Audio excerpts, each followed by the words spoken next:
महाराष्ट्राचा।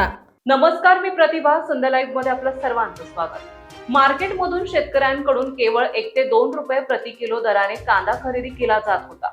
त्यामुळे मार्केटपर्यंत कांदा येऊन जाणे हे शेतकऱ्यांना परवडत नव्हते।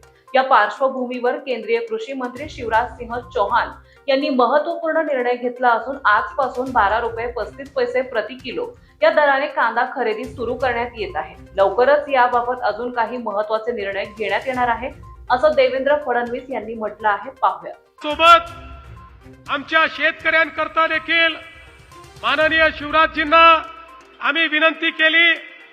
विशेषतः आमचा कांद्याचा शेतकरी प्रचंड अडचणीत आहे।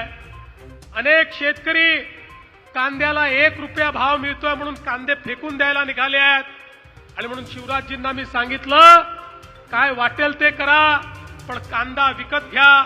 कांदा नाशिवंत आहे, कांदा याचं शेल्फ लाईफ खूप जास्त नाहीये, त्यामुळे त्याची खरेदी करून साठवणूक करून पुन्हा तो मार्केटमध्ये आणायचा, या सगळ्या गोष्टी अडचणीच्या असतात। पण तरी देखील आपल्या विनंतीला मान देऊन आजपासनं महाराष्ट्रामध्ये शिवराज सिंग चौहान साहेबांच्या नेतृत्वात, माननीय मोदीजींच्या नेतृत्वात 12 रुपये 35 पैशाने कांद्याची खरेदी सुरू होते। माझ्या कांदा उत्पादक शेतकऱ्याला देखील एक मोठा दिलासा या माध्यमातून या ठिकाणी प्राप्त होणार आहे। आणि ताज्या आणि महत्त्वपूर्ण बातम्या पाहण्यासाठी आजच आमच्या संध्या लाईव्ह न्यूज चॅनलला YouTube वर सबस्क्राईब करा आणि बेल आयकॉन प्रेस करा।